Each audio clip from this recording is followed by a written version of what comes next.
በስመ አብ ወወልድ ወመንፈስ ቅዱስ ወአሐዱ አምላክ አሜን። ክርስቶስ ፍለጋ ካብ ዘናይ ዲያቆን ሄኖክ ትምህርቲ ተተርጎመ ቀዳማይ ክፋል።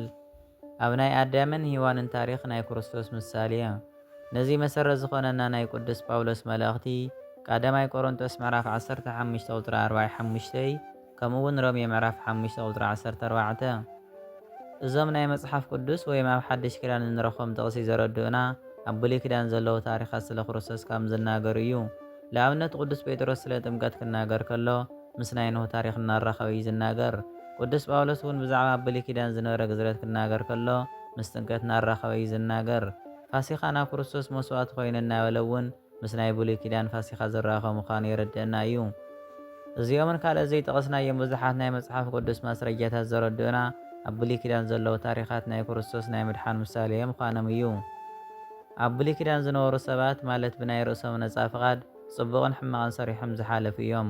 ካብ ርሑቕ ኮይንና ክንሪኦም ከለና ግና ናቶም ህይወት ታሪክ ንክርስቶስ እዩ ዘርእየና።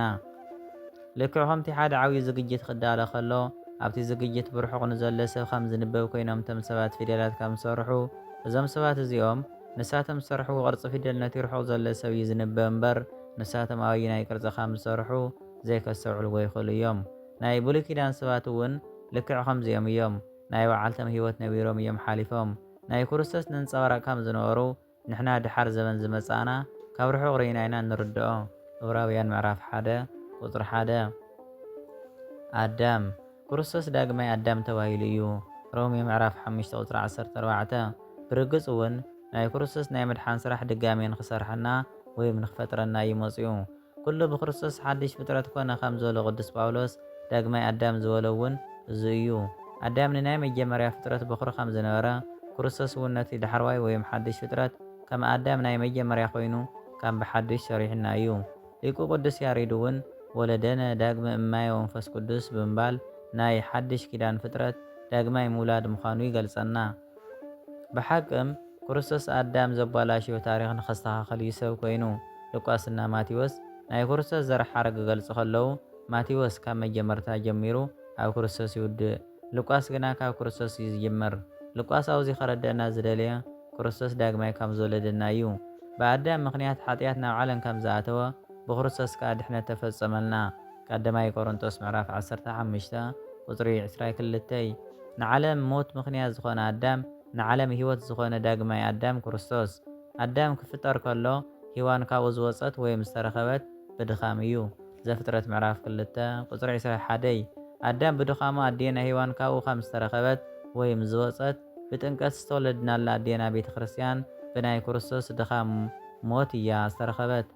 ኣዳም ደቂሱ ከም ዝነበረ ክርስቶስ ሞይቱ ናይ ኣዳም ድቃስ ምስ ናይ ክርስቶስ ሞት ይመሳሰል ወይም ምሳሌ ይኾን።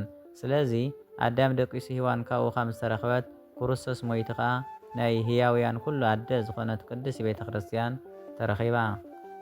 ሔዋን ካብ ናይ ኣዳም ጎኒ እያ ተረኺባ። ኣዳም ምስ ረኣያ እዚኣ ስጋኣ ካብ ስጋይ ዓፅማኻ ካብ ዓፅመ እያ ኣካለ እያ በለ። እዚ ከዓ ቤተ ክርስቲያን ከመይ ከም ተረኸበት እዩ ዘረድአና። ዳግማይ ኣዳም ዝተባሃለ ክርስቶስ ኣብ መስቀል ተሰቒሉ ሞይቱ እናሃለወ ካብ ጎኑ ካብ ናይ ለ ፊደል ኮይኑ ካብ ጎኑ ማይን ደምን ፈሰሰ ወይም ማይ ገቦ። በቲ ማይ ተጠሚቕና ቅዱስ ስጋ ወደሙ ተቐቢልና ኢና ደቂ እግዚኣብሔር ዝኾንና። ኣዳም ንሔዋን ምስ ረኣያ እዚኣ ኣካለ እያ ከም ዝበለ ካብ ጎኒ ክርስቶስ ብዝፈሰሰ ወይም ማይ ገቦ ዝተመስረተት ቅድስት ቤተ ክርስቲያን እውን ናይ ክርስቶስ ኣካሉ እያ። ኤፌሶን ምዕራፍ 1 ቁፅሪ 23። ናይ ሔዋን ርእሲ ኣዳም ናይ ቤተ ክርስቲያን ርእሲ ክርስቶስ። ኣዳም እና ሔዋን ድሕሪ በደል። ኣዳም እና ሔዋን ዕፀ በለስ ድሕሪ ምብልዖም ናይ ሞት ክትሞት ኢኹም ተባሂሎም ፀግኦም ተገፊፉ ካብ ገነት እውን ተባሪሮም። መጀመርያ ዕርቃኖም ምዃኖም ምስ ፈለጡ ቆፅሊ በለስ ተሸፊኖም፣ እቲ ቆፅሊ በለስ ግን ነቲ ዕርቃኖም ንዘለዓለም ዝሽፍን ኣይነበረን። እግዚኣብሔር ካብ ገነት ከውፅኦም ከሎ ቆርበት እዩ ኣልቢስዎም። ዘፍጥረት ምዕራፍ 3 ቁፅሪ 22። እግዚኣብሔር ኣብዚ ክነግረና ዝደለየ ዕርቃን ምሽፋን ማለት ሓጢኣት፣ ውርደት፣ ጉስቅልና ምሽፋን ማለት እዩ። ዳግማይ ኣዳም ዝተባህለ ክርስቶስ ሰብ ዝኾነም ወይም ስጋ ዝለበሰ ነዚ እዩ። ኣዳም ኣበይ ኣለኻ ክብሎ ከሎ ኣብ እግሪ ዕፀ በለስ ዝተሓበ ኣዳም ካብ ሕፍረቱ ውርደቱን ንምውፃእ እዩ። ክርስቶስ ኣብ ጌቴ ሰማንያ ኣብ ኣትክልቲ ስፍራ ዝጸለየ። ስለዚ ክርስቶስ ናትና ታሪክ ድጋሚ እዩ ጽሒፍልና። ናይ መጀመርያ ካብ ደቂ ሰባት ዝሞተ ኣቤል ወዲ ኣቦና ኣዳም እዩ። ነገር ግን ካብ ፍጥረት ኩሉ ቅድሚ ኩሉ ዝሞተ ኣዳምና ሔዋን ዝተኻደንዎ ቆርበት ናይ እንስሳ እዩ ነይሩ። ስለዚ ንመጀመርያ ካብ ፍጥረት መስዋእቲ ዝኾነ ንኣዳምና ሔዋን ቆረበቱ ክዳን ንክኾኖም እንስሳ እዩ። እግዚኣብሔር ብኻሊእ ክኸድኖም እናኸኣለ ቆርበት ክኽደኑ ዝገበሮም ምኽንያት ኣለዎ። ቆርበት ካብ እንስሳ እዩ ዝርከብ። ሓደ እንስሳ ይሕረድ፣ ደሙ ይፈስስ፣ ብድሕሪኡ እቲ ቆረበቱ ለይለፍዕ ይውጠር፣ ካብኡ እዩ ክዳን ዝኾን። እግዚኣብሔር ንኣዳም ሔዋን ቆርበት ኣልቢሱ ካብ ገነት ከውፆም ከሎ ከመይ ገይሩ ናብ ገነት ከም ዝመልሶም የረድኦም እዩ ነይሩ። እንስሳ ደሙ ከም ዝፈስስ ደመይ ኣፍሲሰ፣ እንስሳ ቆርበቱ ከም ዝለፍዕ ቆርበተይ ከም ቆርበት ለፊዐ፣ መከራ ተቐቢለ ተሳቕየ። እንስሳ ቆርበቱ ከም ዝውጠር ኣብ መስቀል ተሰቒለ፣ ሕዚ ዝሰኣንኩምዎ ክብርኩም ክምልሰልኩም እየ፣ ዕርቃንኩም ብክብረይ ክሽፍነልኩም እየ እዩ ኢሉ ዝነግሮም ነይሩ ብምሳሌም።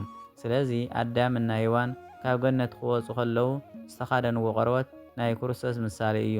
ዝተጠመቅኩም ኩለኹም ንክርስቶስ ለቢስኩም ኢኹም ከም ዘሎ ቅዱስ ጳውሎስ ገላትያ ምዕራፍ 3 ቁፅሪ 27 ድጋሚ እንለብሶ ሓቀኛ ዘይኣርግ ክዳንና ጎይታናን መድሓኒናን ኢየሱስ ክርስቶስ እዩ። ንክርስቶስ ለቢስና ኢና ዕርቃና ውርዴትና ንሽፍን።